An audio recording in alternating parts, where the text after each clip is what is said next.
I'm going to try to make this as short and sweet as possible. Recently, Niantic announced the return of Elite Raids featuring Rayquaza. Now, to understand what Elite Raids are, they are special raids that appear at certain gyms that are considered rare. They are kind of like EX raids, but with slightly different changes.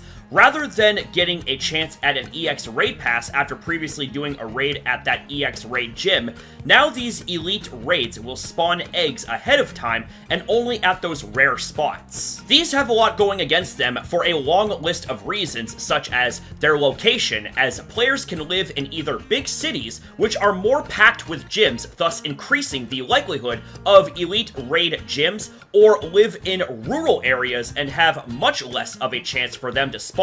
Whether or not there will be enough players interested in doing these raids successfully. The fact these raids cannot use remote raid passes, and you also can't invite other players. The fact that, unlike past Elite Raid events, these ones do not have the 24-hour notice courtesy for players. We can also see the times listed here for when they take place, but the problem is that there are players posting that the eggs are not appearing at the designated 6 AM time slot, which causes problems for players, as planning ahead is important. But if you don't see the eggs pop up and not know where these raids are going to be, that could spawn even more issues. I have many issues with this as is, but there's more. This is a special case here with Mega Rayquaza, as in order to Mega Evolve, you need Meteorite in order for it to learn Dragon Ascent, and on top of that, you have to have the Mega Energy needed in order to achieve said Mega Evolution.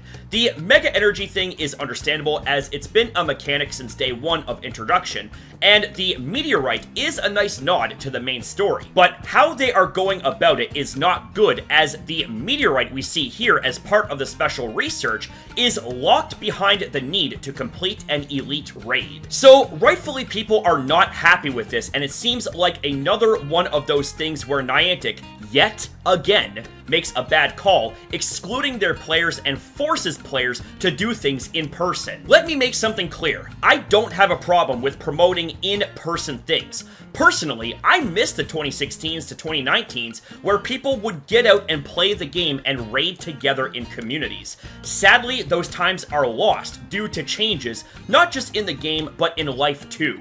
We had a great thing going on with remote raids, as it injected a positive into the game and it allowed for more inclusion for all sorts of players in different situations. But with the nerfing of remote raids, that was where it was the beginning of the end, and with elite raids excluding the use of remote raids, and by extension, various amounts of players with different circumstances and where they live. What is so wrong with making elite raids accessible to everyone there, Niantic? Are you also elitist as well, hence why they are called elite raids? Okay, bad pun there, but seriously, you want to talk about diversity and inclusion, yet what you've done in some cases relating to the game is the complete opposite. You try to push everything one way where it isn't feasible for various players for various reasons. Maybe you should try listening to feedback for once. There was also this code giveaway on TikTok from Pokemon Go regarding this event, as if you entered the code, you'd get a free Meteorite. Except as we see here, this player just got a medal. Now, I don't know if this here is a placeholder in the meantime until the event started or ended, or if it was actually a lie. Also, I think this meme here captures the accuracy and sentiment perfectly of those regarding this event. Honestly, it's just disheartening to see the state of a game that was once a lifesaver to me a few years back. But anyways, this here was just meant to give my thoughts and analysis on yet another Pokemon Go issue that was brought to my attention. Let me know what you guys think about this in the comments down below, and have yourselves a damn good one.